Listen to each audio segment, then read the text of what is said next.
આ મામલે વધુ જાણકારી મેળવીશું। અમારા સંવાદદાતા અંકિત અમારી સાથે જોડાઈ ગયા છે અને તેમની પાસેથી વધુ માહિતી મેળવીશું। અંકિત, વાત કરીએ તો આ ફેક્ટરીમાં જે આગ લાગી હતી, પોલીસ તપાસમાં મોટો ખુલાસો થયો છે। મંજૂરી લીધા વગર બાંધકામ ખડકી દેવાયું હતું, કામગીરી ચાલી રહી હતી, શું જાણકારી વધુ મળી રહી છે આ વિશે? ચોક્કસ પ્રીતિ, ખાસ કરીને વાત કરવામાં આવે તો જે પ્રકારે રાજકોટ અમદાવાદ હાઈવે ઉપર જે નવાગામ આવેલું છે ને, આ નવાગામ પાસે જે પ્રમાણે રૂડા વિસ્તાર છે ને તેની અંદર જે આ ઇન્ડસ્ટ્રીયલ એરિયા આવેલો છે, આ ઇન્ડસ્ટ્રીયલ એરિયાની અંદર ગઈકાલે જેકે કોટેજ નામનું જે કેમિકલની જે ફેક્ટરી હતી તેની અંદર આગ લાગવાનો બનાવ છે તે સામે આવ્યો હતો। અંદાજિત બપોરના 12 વાગ્યા આસપાસ આગજનીનો બનાવ છે તે સામે આવ્યો હતો અને ફાયર બ્રિગેડની 7 જેટલી જે ટીમો દ્વારા જે આગ બુઝાવવાની કામગીરી છે તે કરવામાં આવી હતી। અંદાજિત 50 થી 60 જેટલા ફાયર બ્રિગેડના કર્મચારીઓ છે તે પણ આની અંદર જોડાયા હતા। સાથોસાથ વાત કરવામાં આવે તો આ 3 માળનું જે બિલ્ડિંગ હતું, જે કે કોટેજ નામનું જે બિલ્ડિંગ હતું કે જે આગની અંદર બળીને ભસ્મીભૂત થઈ ચૂક્યું છે, ત્યારે સમગ્ર મામલે કુવાડવા રોડ પોલીસ દ્વારા પણ હાલ વધુ તપાસ હાથ ધરવામાં આવી છે। બનાવને લઈને એફએસએલની ટીમની પણ મદદ લેવામાં આવી છે। ત્યારે પોલીસની પ્રાથમિક તપાસની અંદર આ જેકે કોટેજ નામનું જે ફેક્ટરી, જે કેમિકલની ફેક્ટરી જે ધમધમી રહી હતી તેનું જે બાંધકામ ખાસ કરીને કરવામાં આવ્યું હતું તેની પરમિશન છે તે પણ રૂડા પાસે બાંધકામની પરમિશન છે તે પણ લેવામાં નહોતી આવી। સાથોસાથ કેમિકલની ફેક્ટરી હોય તેના કારણે તેમના દ્વારા જીપીસીબી એટલે કે ગુજરાત પોલ્યુશન કંટ્રોલ બોર્ડનું મંજૂરી અને તેમની એનઓસી પણ મેળવવી જરૂરી હોય છે। ત્યારે આ કારખાના પાસે ન તો જીપીસીબીની કોઈ મંજૂરી હતી કે ન તો તેમની પાસેથી પણ તેમને એનઓસી મેળવી હોવાનું છે તે સામે આવ્યું છે। સમગ્ર મામલાની અંદર કોઈ પણ વ્યક્તિની જાનહાનિ થવા નથી પામી, પરંતુ સૌથી મહત્વનો સવાલ તો એ થાય છે કે આખરે આગના જે પ્રમાણે બનાવ સામે આવી રહ્યા છે ત્યારે આ જે કારખાનાના જે માલિકો છે, ફેક્ટરીના જે માલિકો છે, તે શા માટે કોઈ પણ નીતિ નિયમો છે તે અનુસરી નથી રહ્યા। સાથોસાથ ત્યાં ફાયર સેફટીના સાધનોનો પણ અભાવ હોવાનું હાલ છે તે સામે આવ્યું છે। જી પ્રીતિ। બિલકુલ અંકિત, આભાર આપનું જાણકારી આપવા માટે। તો હાલ તો પોલીસ તપાસમાં આજે મોટો ખુલાસો થયો છે। રૂડાની મંજૂરી વગર આ ફેક્ટરી છે તે ધમધમતી હતી। વડોદરાના વાઘોડિયામાં લાગેલી આગમાં નવો વળાંક સામે આવ્યો। ચોરી કરવા આવેલા ઇસમે જ ચોરી કર્યા પછી દુકાનમાં આગ લગાવી દીધી હતી। દુકાનની કાચની બારી તોડી દુકાનમાં પ્રવેશીને ચોરી કરી હતી। પોલીસે આરોપી ભરત રાઠોડિયા નામના તસ્કરની ધરપકડ કરી છે। આગના કારણે દુકાનમાં 3 લાખનું નુકસાન થયું હતું। વાઘોડિયામાં લાગેલી આગમાં નવો વળાંક આવ્યો છે, જે ગઈકાલની ઘટના છે કે દુકાનમાં જે આગ લાગી ગઈ હતી તેમાં ખુલાસો થયો છે કે જે તસ્કર ચોરી કરવા માટે દુકાનમાં ઘૂસ્યો હતો તેણે જ ચોરી કર્યા બાદ દુકાનમાં આગ ચંપી કરી દીધી હતી। અને સાથે જ વાત કરીએ તો આ આગ લાગવાના કારણે લગભગ લાખોનું નુકસાન દુકાનદારને થયું છે।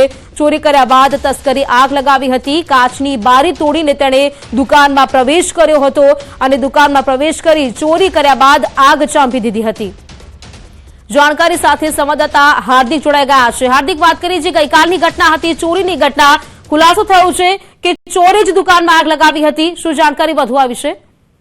બિલકુલ ઠીક છે। સમગ્ર મામલે વાત કરીએ તો વાઘોડિયા બજારમાં આવેલી એક દુકાનમાં પરમ દિવસે રાત્રે આગ લાગી હતી અને ભારે જહેમત બાદ ગઈકાલે વહેલી સવારે જે છે આગ પર કાબુ મેળવ્યો હતો। જ્યારે આ ઘટના બની હતી ત્યારે જે સ્થાનિક લોકો છે તેમના દ્વારા એક શકમંદને પકડીને પોલીસને સોંપવામાં આવ્યો હતો અને એ શકમંદની પૂછપરછમાં ચોંકાવનારા ખુલાસા થયા છે કે શકમંદ જે છે તે પોતે ચોર હતો અને જે ચોર છે તેને જ ચોરી કર્યા બાદ જે તમામ લોકો છે તેને ગેરમાર્ગે દોરવા માટે દુકાનમાં આગ લગાડી હોવાનો અત્યારે ચોંકાવનારો ખુલાસો જે છે તે થયો છે। ઉલ્લેખનીય બાબત છે કે જ્યારે સ્થાનિક લોકોએ જે વ્યક્તિ છે તેને પોલીસે સોંપ્યો ત્યારે તેને પોતાનું નામ ભરત રાઠોડિયા હોવાનું કબૂલ કર્યું હતું અને ત્યારબાદ તેને પોલીસ સામે કેફિયત રજૂ કરી હતી કે તેને દુકાનમાં સૌથી પહેલા તો હાથ ફેરો કર્યો હતો અને ત્યારબાદ તમામ લોકોને ગેરમાર્ગે દોરવા માટે આ દુકાનમાં આગ લગાડી હતી। ત્યારે આ જો આગની ઘટનાની વાત કરીએ તો લગભગ 3 લાખ રૂપિયા જેટલું નુકસાન જે છે તે થયું છે। બિલકુલ હાર્દિક, આભાર આપનું જાણકારી આપવા માટે। અમદાવાદમાં શ્વાનની લઘુશંકા બાબતે ઝઘડો, 3 લોકો ભેગા મળી વૃદ્ધ સાથે મારામારી કરી છે। અમદાવાદના કૃષ્ણનગર વિસ્તારની આ ઘટના છે। પોલીસે ફરિયાદ નોંધી તપાસ શરૂ કરી છે। 3 લોકોએ ભેગા મળી વૃદ્ધ સાથે મારામારી કરી હોવાની આ ઘટના। એ ગાળાગાળી કરવા માંડ્યો અને એકદમ મુશ્કેલ આવી ગયો। મને 4-5 લાકડી એને મારી દીધી અને એકદમ વિભત્સમાં બોલવા માંડ્યો અને અહીંથી તમને ભગાડી મૂકીશ ને કોઈને રહેવા નહીં દેવું ને આવું બધું બોલવા માંડ્યો। જાણકારી સાથે સંવાદદાતા ઋત્વિજ સોની જોડાઈ ગયા છે। ઋત્વિજ, વાત કરીએ શ્વાનની લઘુશંકા મામલે મારામારી કરવામાં આવી છે, જાણકારી વધુ શું આ મામલે?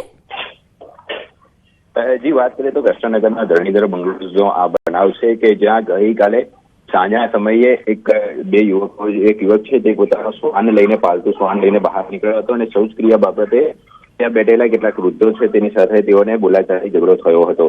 ત્યારબાદ અન્ય બે વ્યક્તિઓ ત્યાં આવી પહોંચ્યા હતા અને આ યુવક છે આ જે વૃદ્ધ હતા તેની સાથે બોલાચાલી ઝઘડો કરી અને તેની સાથે મારામારી પણ કરી હતી, તેને બીભત્સ શબ્દો પણ બોલ્યા હતા। જોકે આ દરમિયાન એક મહિલા છે જે પોતે વિડીયો બનાવતા હતા તો મહિલા સાથે પણ તેણે બોલાચાલી કરી હતી અને ધમકી આપી હતી।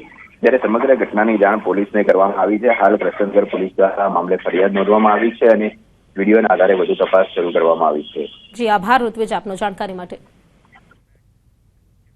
સુરતમાં એસિડ એટેક મામલે કાપોદ્રા પોલીસે આરોપી રાકેશ બારૈયાની ધરપકડ કરી છે। ઉધારમાં સિગારેટ ન આપતા એસિડ એટેક કરવામાં આવ્યો હતો। સત્યનારાયણનગર સ્થિત શિવશક્તિ શેરી પાસે 31 માર્ચે આ ઘટના બની હતી। પંડિત પાન સેન્ટરના માલિક રામપ્યારે કુશવા પર એસિડ એટેક કરવામાં આવ્યો હતો।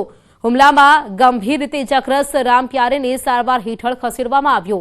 આરોપી હીરાના કારખાનામાં રત્ન કલાકાર તરીકે કામ કરતો હોવાનું સામે આવ્યું છે। આરોપી સામે અગાઉ પણ પ્રોહિબિશન સહિત 5 ગુના નોંધાયા હોવાનું ખુલ્યું છે। ભરૂચમાં માનવ અંગો મળવા મામલે ખુલાસો થયો છે। મૃતકનું નામ સચિન ચૌહાણ હોવાનું સામે આવ્યું। શ્રવણ ચોકડી વિસ્તારમાં 12 વર્ષથી રહેતો હતો। દહેજની ખાનગી કંપનીમાં તે નોકરી કરતો હતો। મૃતકના ભાઈએ ગુમ થયાની ફરિયાદ નોંધાવી હતી। 29 માર્ચે મૃતકના ભાઈએ ફરિયાદ નોંધાવી હતી।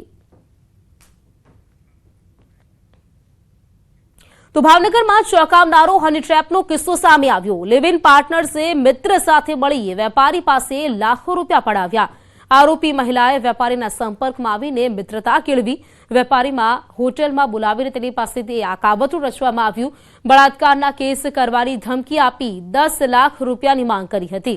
વેપારીએ પોલીસ ફરિયાદ કરતા હની ટ્રેપના ષડયંત્રનો પર્દાફાશ થયો છે। પોલીસે લિવ ઇન પાર્ટનર્સને ઝડપી પાડ્યા છે, જ્યારે અન્ય એકની શોધખોળ ચાલુ છે। જણાવે છે કે આ મારી પત્ની છે, તમે શા માટે લઈ જાઓ છો એમ કહી અને એને થપ્પડ મારે છે, માર મારે છે અને 5 લાખ રૂપિયાની માંગણી કરે છે।